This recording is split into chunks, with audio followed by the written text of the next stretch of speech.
Om Sahana Vavatu Sahanau Bhunaktu Sahaviryam Karavavahai Tejasvinavadhitamastu ma vidvishavahai. Om Shanti Shanti Shanti.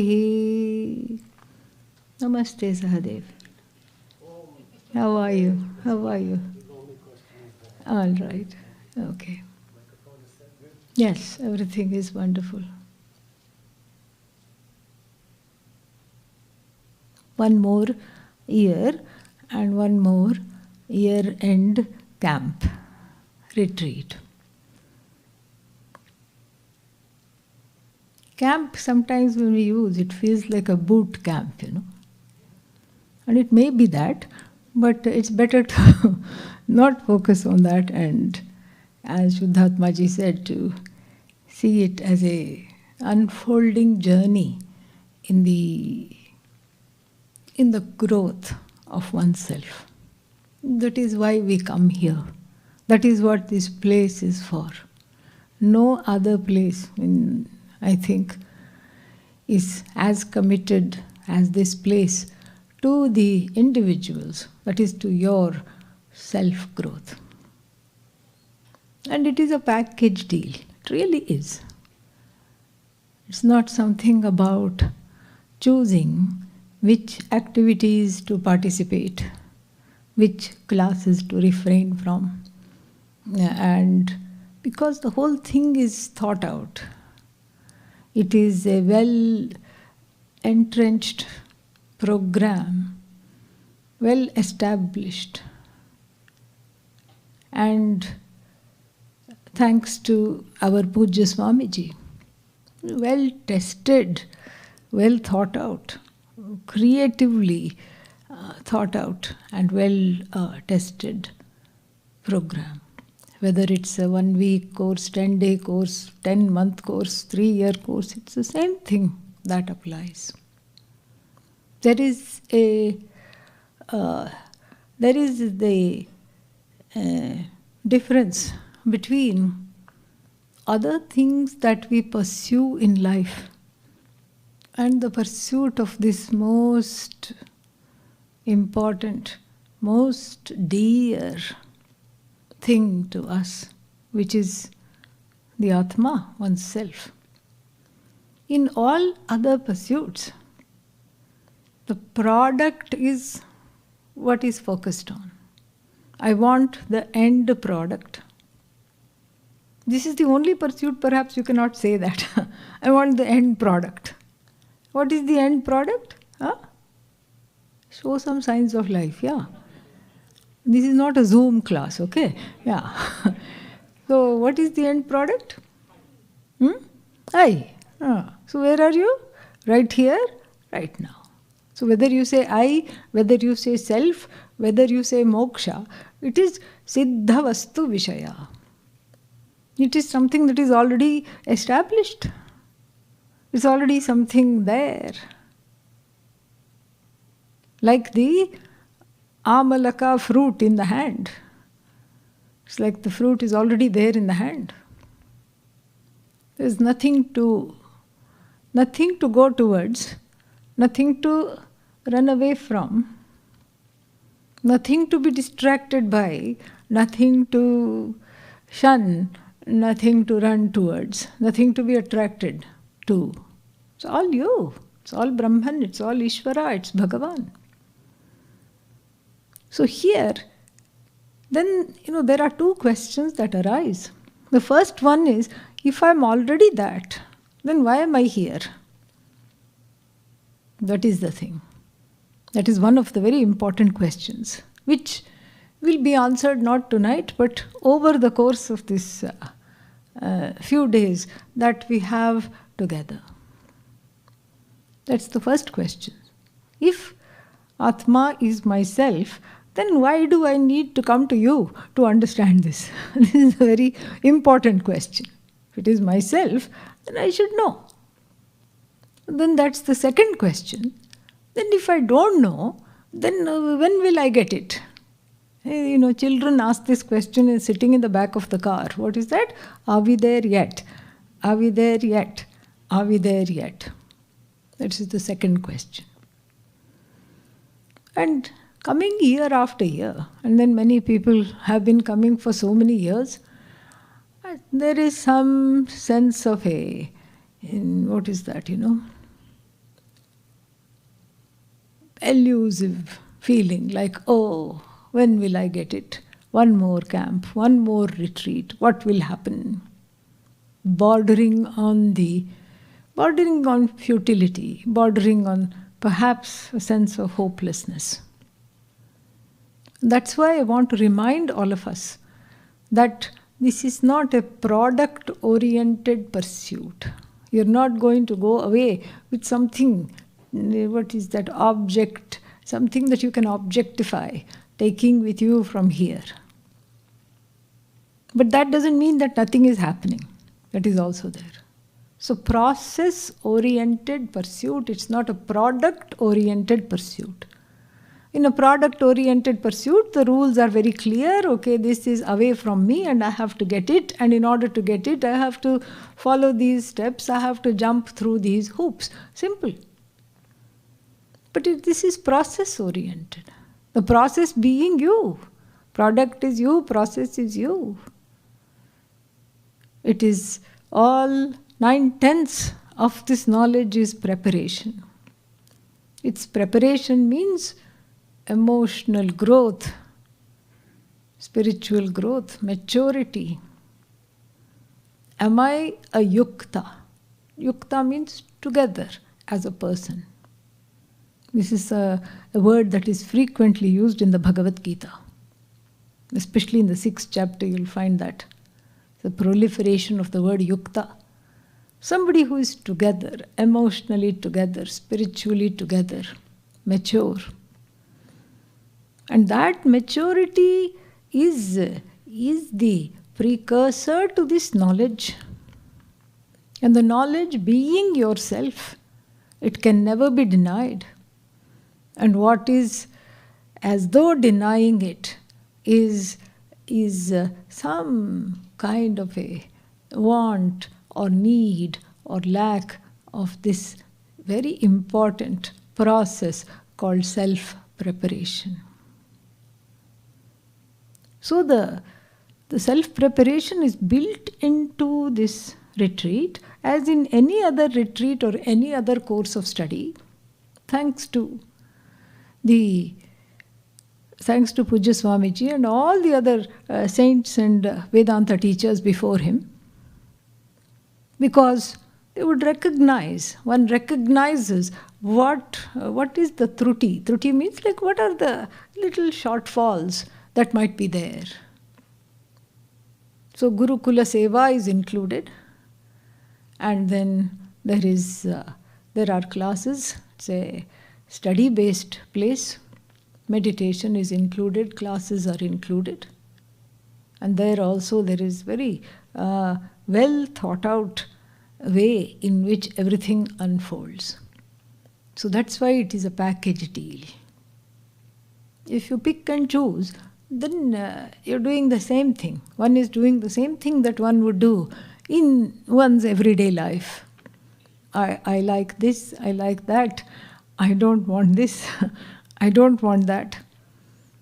And that leads us to a place of the Raga and the Vesha, about which we'll hear a lot. Strong preferences and strong prejudices call the shots. Raga Dveshas are there. Definitely they are there. And in fact, this is something Lord Krishna tells us in the Bhagavad Gita. Sarvesham buddhau ragadveshau vyavasthitau. In every buddhi, in every faculty of the intellect, Raga and Vesha are already inbuilt. This is a fact. Before you start celebrating, we have to read the fine print. What is the fine print? Tayor vasham na agachet tau hi asya purushasya paripanthinau. They are there. Raga is there, Dvesha is there. It is there. It is a part of Ishvara's setup that one has desires. Raga, Dvesha, we can talk of them together as desires. That is there.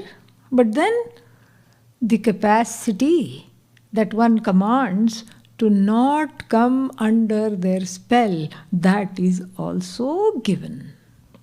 So you cannot say, oh, I am under the spell of Raga Dvesha and that is Bhagavan Krishna's fault, talk to him. You cannot say that. And that is why it is a package deal. Because there's only so much that can be done in the classroom, but then the rest of the time there is so much happening. There is, you're interacting with people and everything. And so those are all opportunities to take care of the raga and the dvesha and all these things. And this year's offerings in terms of the classes must, have been an answer to many people's prayers about a jignasa, a desire to know, a curiosity, a very tivra, ichha, to know what it is like to have this knowledge. This is both the texts, what I am taking and also what Swami Muktatmananda ji will be taking, are exactly addressing that. And it's easy for the Upanishad to give one mantra and go away. Atmanam chet vijaniyat. Ayamasti iti purushah. Kimartham kasya kamaya shariram anusanjvaret. Very easy to that one mantra to say it. In fact, the 7th chapter of the Panchadashi devotes 297 couplets, verses, to unfold this one sentence. So from that you can understand the gravity of this sentence, which is not an ordinary thing, very, very profound, which talks about the crux of Vedanta and the crux of what it takes to have this self-knowledge. The dropping of kartritva buddhi, doership. This is what it takes. And that is what we will be learning, both in that mantra from the Brihadaranyaka Upanishad and the last mantra of the Taittiriya Upanishad, second Valli, Brahmananda Valli, has a very intriguing mantra about dropping of the kartritva buddhi, doership, and also bhoktritva buddhi. Bhoktritvam is often translated as enjoyership. But really samsara is not something to enjoy. So perhaps it's better translated as experiencership. What is this experiencership? I am an experiencer iti notion. The identification of the I with the doer is called doership. The identification of the I with the experiencer, the total interface, where there is no separation, is called experiencership. Those two ships have to sail. This is the vision of Vedanta. Because both these are, these are what are called mithya notions. More about that later. They are not intrinsic to the I. The I is free of being a doer. The I is free of being an experiencer. And so the Vidwan, in both the cases, this is how would the Vidwan means Jnani, the one who knows this. The one who knows this without a shadow of doubt, vagueness. or error, as our Pujya Swamiji used to say all the time. That covers everything. I know, but I am vague. No, then that is not knowledge. It's a knowledge riddled with vagueness. I know, but I have a lot of doubts. That's also not called knowledge. Samshayatma vinashyati, Bhagavad Gita says. The one who is doubt-ridden is destroyed. Or I know, but then what I know is wrong. That's again a problem. Again a very big problem. And so this way we learn to make this knowledge more steady through the repeated immersion into such texts, into such sentences. And this curiosity, how do the jnanis live? What do they do? What is the difference between myself and them, if anybody has that curiosity? There are plenty of such mantras in the Upanishads. Na shochati, and the Bhagavad Gita, na shochati, na kankshati. Matva dhiro na shochati, like this. Plenty of mantras where the demeanor, the internal demeanor of the jnani is very nicely elucidated, excellently elucidated. And listening to that, understanding what the person of knowledge, sometimes called enlightened person, I don't often like to use that word, enlightened or not, at least lightened of the ahankara.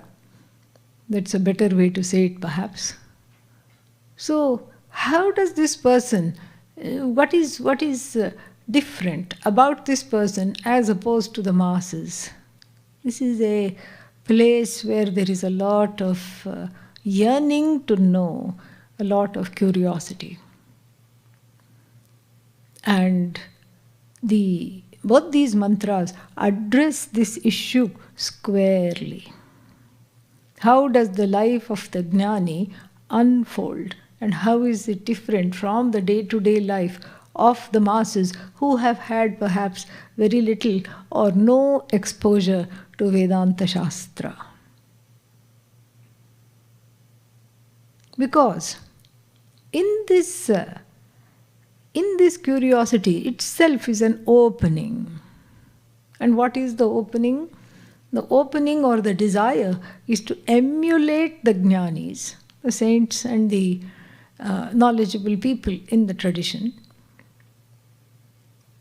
Not emulating their lifestyle or the way they talk or the way they walk, as we hear in the Bhagavad Gita. Even Arjuna has the same question. Sthita prajnasya ka bhasha, etc., etc.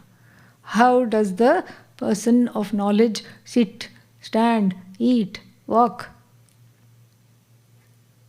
And Lord Krishna has to gently tell him, veer him away from the question and answer actually the spirit of the question, not the question itself.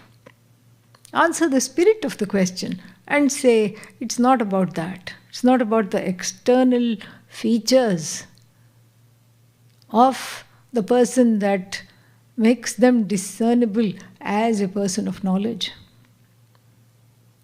It's about what they know. That is the idea. Adi Shankara, in talking about this particular section in the Bhagavad Gita Bhashya, the second chapter, says that the Lakshana of the Jnani, Lakshana means these markers, these lingas, these Jnani lingas, the markers of what constitutes a Jnani, a person of knowledge, becomes a sadhana for the people along the way. So nice, isn't it? So the Lakshana of the Jnani is not for the Jnani, right? Because what will the Jnani do with Jnani Lakshana? It is redundant. The Jnani already knows. And the Lakshana, the Jnani Lakshana, is not for the Ajnani either. Ajnani means the person who doesn't know at all and who's not interested in knowing either.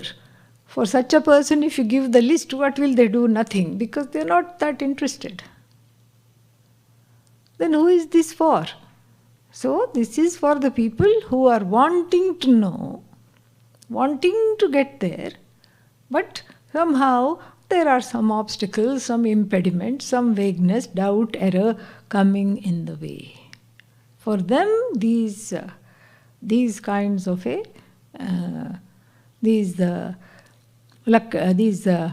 become sadhanas.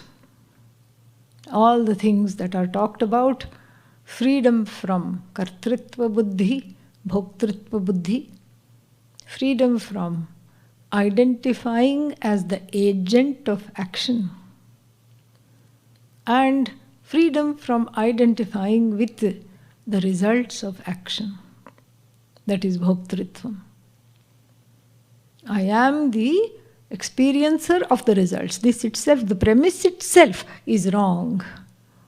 All these sentences of Vedanta Shastra will shout, will declare. That premise is itself a recipe for instant sorrow. Nowadays we have instant soup and instant everything. So if you want to be instantly sad, just add hot water to this notion. I am the doer, I am the experiencer. Instantly you can become sad. Instant recipe for sadness. Because after all, this is the age of, what is that called? Instant gratification. This is what it is. And so therefore, it's easier said than done. But what is it that I have to know to remove this? And what is it that I have to see that I am not seeing?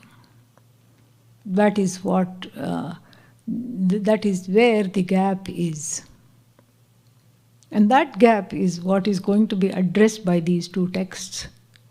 And often there is this synergy, there is a, what is that called? There is a Brahma Sutra, one of the fourth Brahma Sutra is Tattu Samanvayat.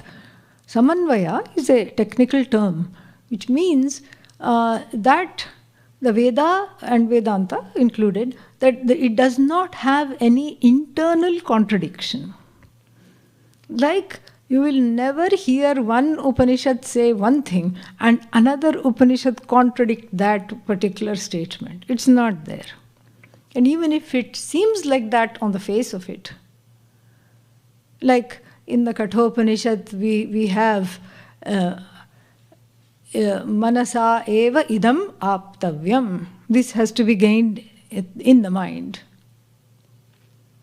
Then in the Kenopanishad, Yat manasana manute, kena ahur manomatam.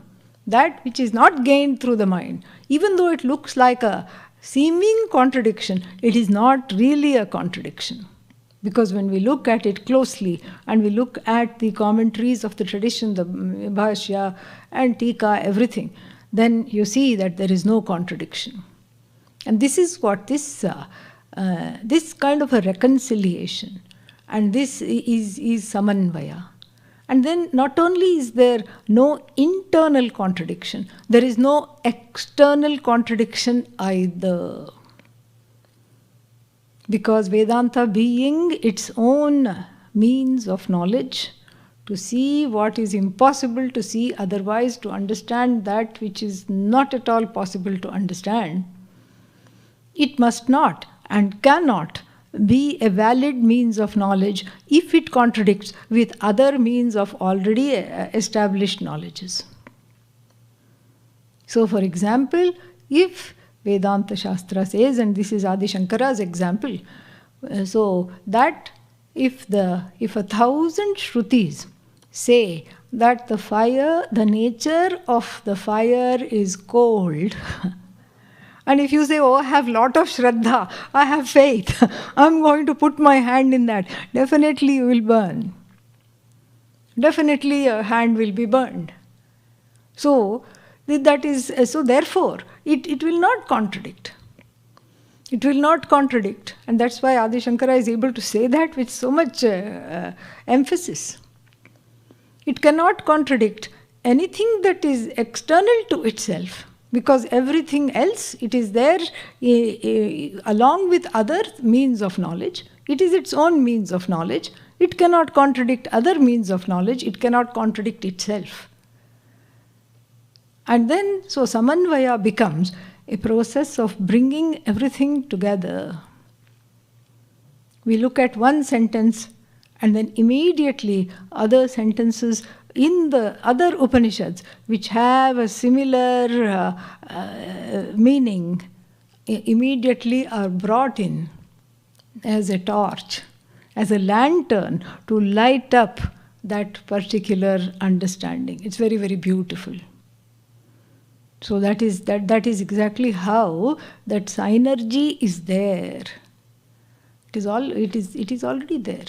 Because we are not manufacturing this synergy. It is Bhagavat, it's a gift of Bhagavan. It is Bhagavat Drishti. It is already there. And so too I have found, no matter how many years I come here, and no matter who is the co-teacher, whoever I teach with, this synergy is always there. It's not that we sit and discuss what we are going to do and what is, this Swami going to do, what am I going to do, never. It always flows. There is some connection. And that connection is Bhagavan. That is already there. Here too we find very similar things, and unfolding it from, again, different Upanishads to come to an understanding of dropping this agency, the notion of agency, kartritvam, and the notion that I am a recipient of the results of action, which is what? Bhoktritvam. Then the Taittiriya Upanishad, in particular, has talks about human psychology. The interface of psychology and Vedanta Shastra is something which Pujya Swamiji emphasized very, very well and beautifully. In fact, he took Adi Shankara much further, much, much further.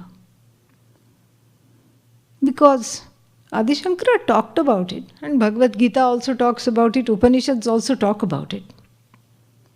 What are the psychological impediments?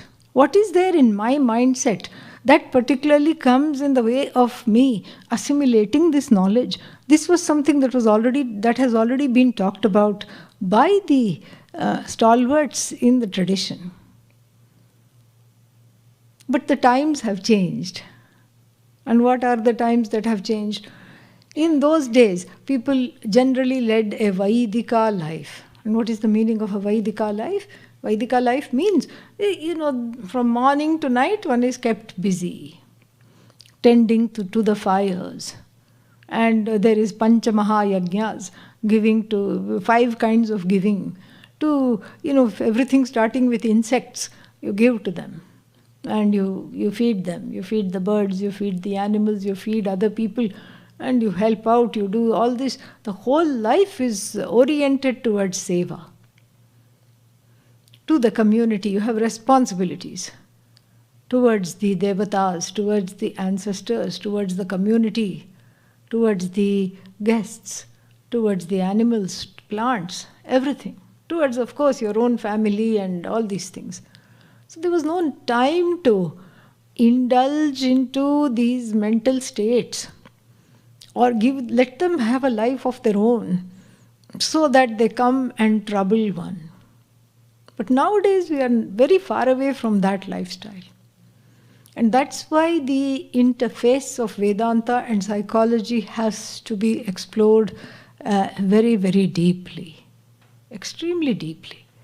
because there is a need for it. And Pujya Swamiji saw that.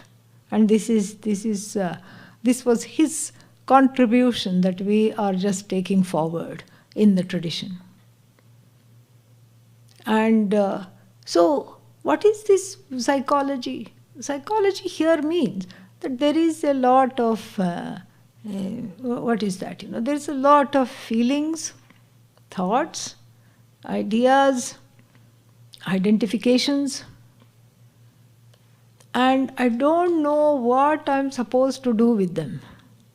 That is the thing. What to do with them? I'm having all these thoughts. I'm having all these feelings.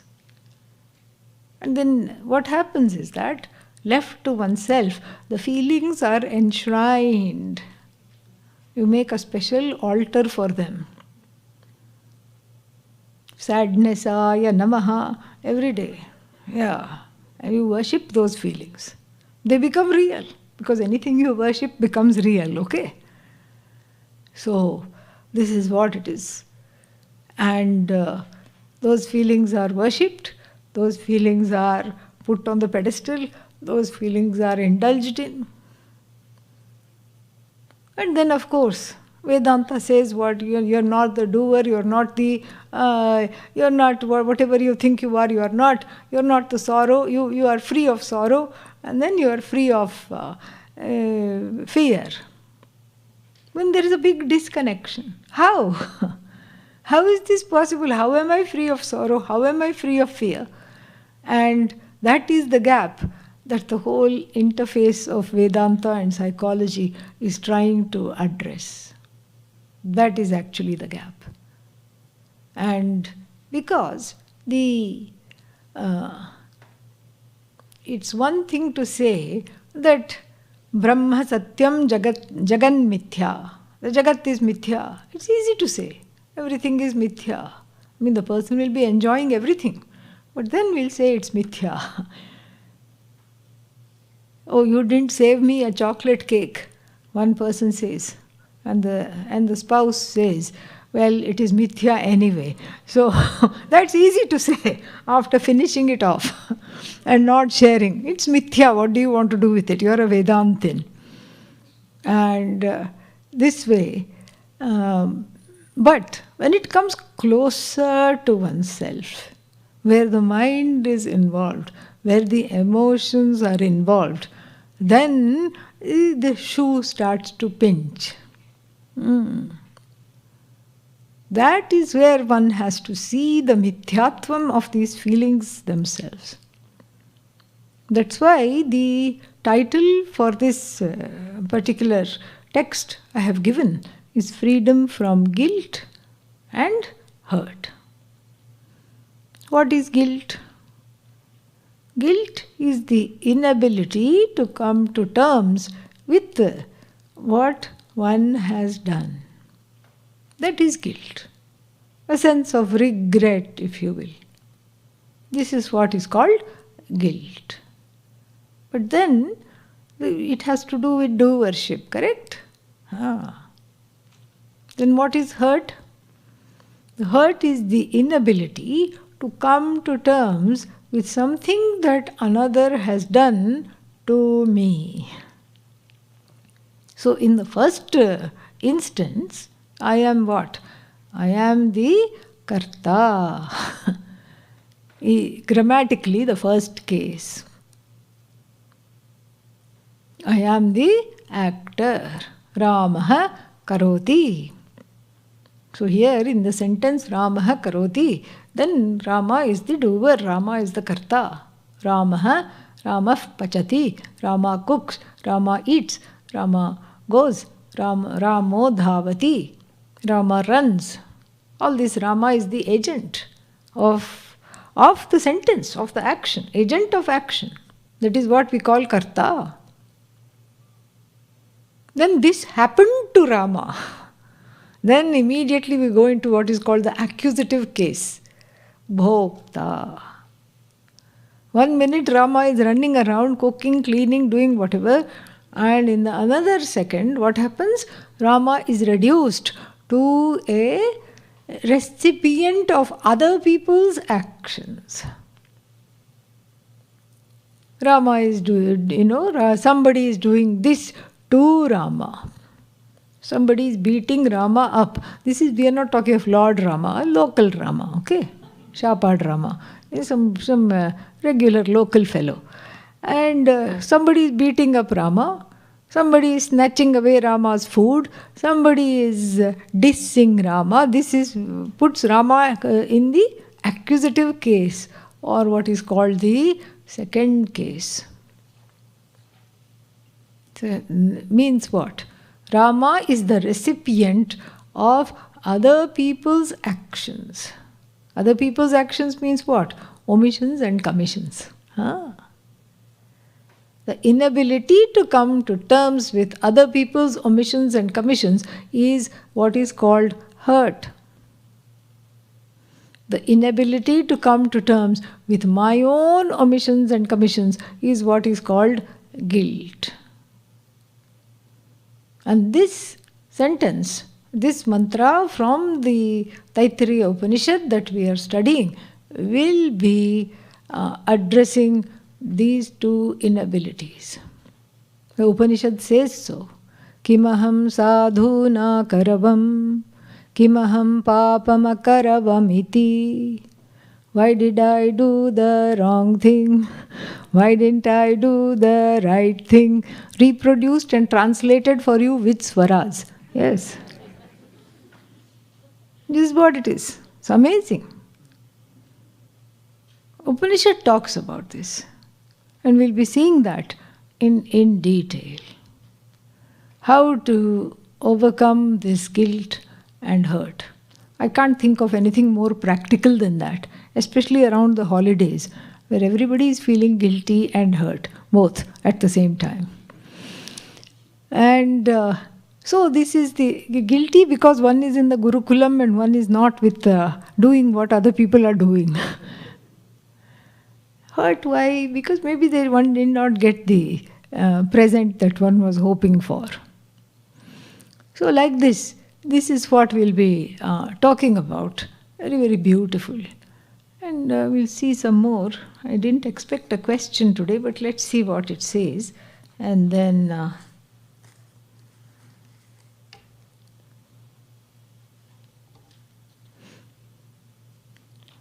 what is karma, akarma and vikarma? Okay, this from the Bhagavad Gita chapter. I will address this, okay? In the class itself it will become clear, and if it is not, I'll address it in the satsang. Yeah, it's a very big question. We don't have the time for it right now. Yeah, we'll do that. Very nice, very pertinent to what we are studying. So it will become very clear.